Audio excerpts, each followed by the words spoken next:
Dy protagonistët më të rëndësishëm të historisë të 35 viteve të pluralizmit në Shqipëri, Sali Berisha dhe Edi Rama, janë shfaqur në një foto të shumë viteve më parë.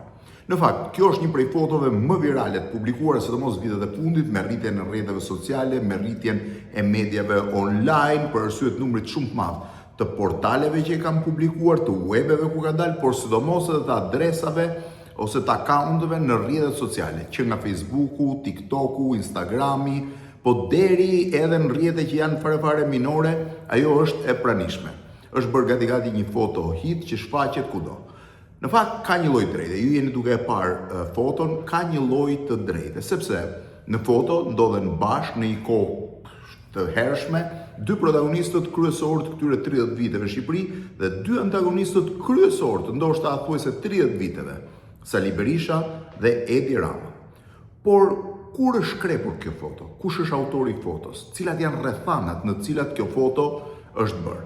Deri më sot kam parë dhe kam qenë shumë kurioz për të parë se çfarë thon komentet poshtë fotos, kam parë në një mënyrë të çuditshme që 99.99% të komenteve apo të shpjegimeve të bëra edhe nga portalet e fotos janë gabuara. Janë krejtësisht gabuara ose pjesërisht gabuara, por pjesa më e madhe janë 100% gabuara. Pa llogaritur pasaj futjen e fotos në rrjetin e paranojave, shpjegimeve konspiracioniste, historive që dalin nga një anë nga një tjetër, njerëz që flasin për momente kur është shkrepur, kur është bërë, cilat kanë qenë rrethanat.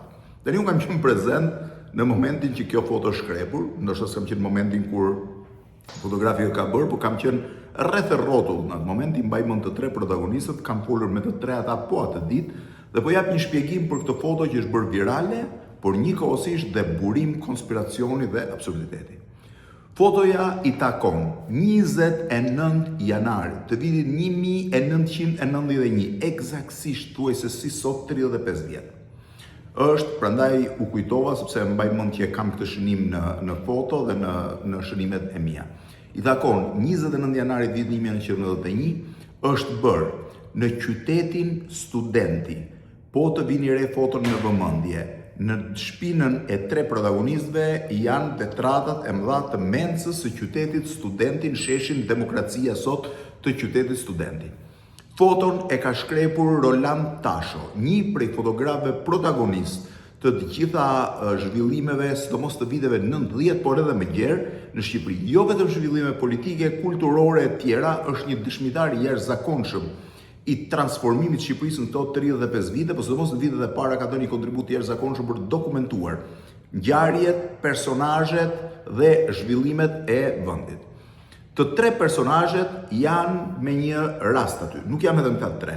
Nëse do të kishim mundësi të gjenim një filmim, sepse ekziston dhe një filmim të asaj dite, bëhet fjalë për një miting me 10.000 vet. Është një miting i organizuar nga dega Partisë Demokratike për universitetet, ku fshihen dhe pedagogët, intelektualët e rinj, dhe ishte një tentativë që Partia Demokratike menjëherë pasi kishte marrë një lloj xhiro e rreth një muaj e 20 ditë mbas krijimit, një muaj e 15-16 ditë nga krijimi i saj, prej vjet 12 e krijuar, kjo është 29, për një muaj gjys nga krijimi i saj, të tentonte të imponojë Partisë Socialiste për të shtyrë zgjedhjet që ishin planifikuar për datën 11 shkurt, që më pas u bën me 31 mars. Edi Rama ishte pedagog në Institutin e Lartë të Arteve në asaj kohe, Akademia e Arteve të Bukura sot. Ishte pedagog i pikturës. Sali Berisha ishte mjek në spital dhe antar i kryesisë Partisë Demokratike. Jo kryetar. Kryetari i Komisionit Nismëtar të Partisë Demokratike ishte Azem Hajdari. Ndërkohë që Ardian Klosi kishte mbaruar studimet në Gjermani, për gjuhë gjermane në mos gaboj, ishte kthyer në Shqipëri, ishte një mik i Edi Ramës dhe të dy bashkë kishin tentuar të vinin në lëvizje disa mekanizma për të kontestuar ai sa mund të kontestojë regjimin.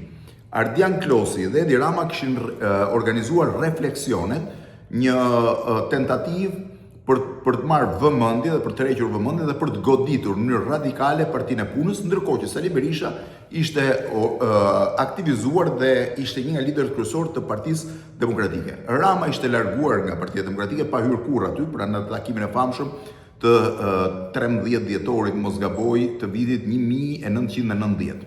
Pra, midis Ramës dhe PD-s kishte tensione, nuk kishin, por Rama ishte një protagonist, Ardian Klosi ishte një protagonist secili në llojin e tij.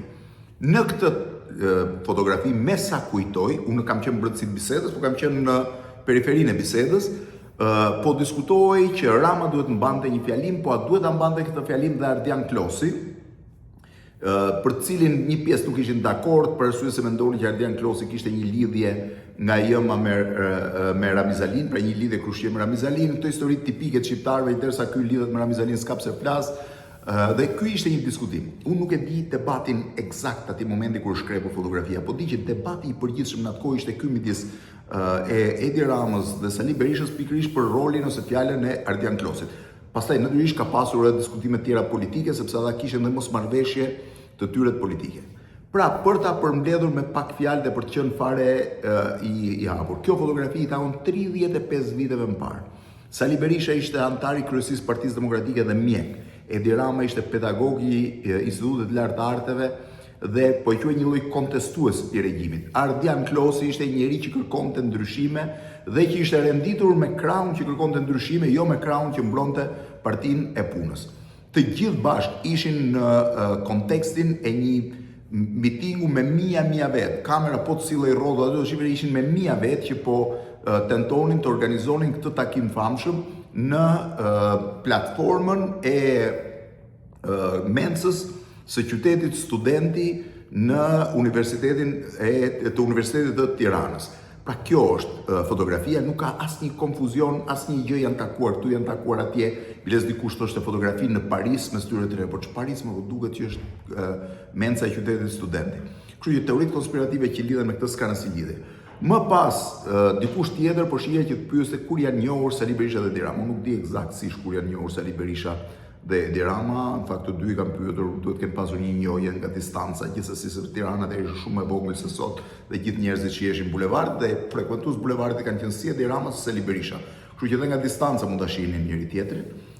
Bulevardi kishte një xhiro ndarkes, se Sali Berisha ishte me hap më të shpejtë, Edi Rama ishte më i ri, kishte 20 vjet diferencë, po aty brezat nuk ishte shkëmbesh me njëri tjetrin.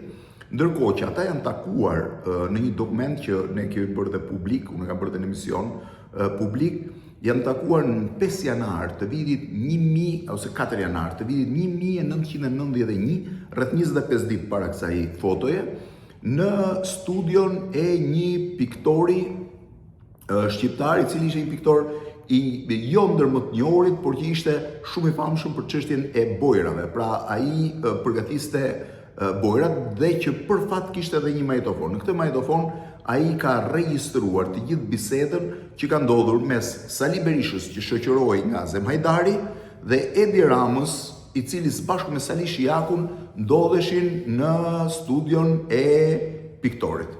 Pra, kaq është historia. Pra, kanë qenë në studion e këtij piktori, aty kanë folur rastësisht, pra Rama dhe Sali Shijaku kanë qenë me siguri për të marrë bojrat, ndërsa për të blerë bojra ose për të përgatitur bojrat, Sali Berisha me Azem Hajdarin kanë shkuar aty me kërkesën e Azem Hajdarit, se Sali Berisha e ka sqaruar dhe Edi Rama e ka sqaruar këtë takim, kanë shkuar me kërkesën e Azem Hajdarit, janë takuar, kanë biseduar, biseda është e regjistruar e gjitha, për fat madh që është regjistruar shumë vite më pas. Një nga protagonistët që ka pasur ma ka dhënë, unë ka bërë publike, mund ta gjeni në YouTube, kudo, bisedën e parë me Sali Berishës dhe Edi Ramës. Kjo është e gjithë biseda midis tyre, ky është takimi i parë, po themi direkt. Ndërkohë, më herët, në 13 dhjetor ose 14 dhjetor, po 13 dhjetor të vitit 1990, Edi Rama ka mbritur në qytetin studenti, në godinën 15, ku ishte vendosur kryesia e Partisë Demokratike, ka hyrë në mbledhjen e grupit Partisë Demokratike, është përplasur me Gramos Pashkon dhe ka vendosur të largohet dhe është larguar. Dhe ky ka qenë një takim më i gjerë, jo vetëm për veten, por takimi pak më i ngushtë ku kanë diskutuar politikisht dhe ku dëgohet zëri Sali Berishës dhe Edi Ramës, është ky 5 janarit vitit 1991. Ndërkohë në 29 janar është fotoja që keni parë, në të cilën bëhet fjalë për mitingun organizuar për shkollat e larta, dega e PD-s, shkollave të larta dhe universiteteve, që ka qenë në qytetin Studenti dhe janë në sfondin e godinës së mencës qytetit Studenti, fotografuar nga Roland Tasho, Sali Berisha, antari i kryesisë PD-s, Edi Rama, pedagogu i Institutit të Arteve dhe Ardian Klosi përkthyes. Ka që është histori e kësaj foto që është super virale në rrjetet sociale dhe që ka 1000 komente. Kjo është e gjithë e vërteta.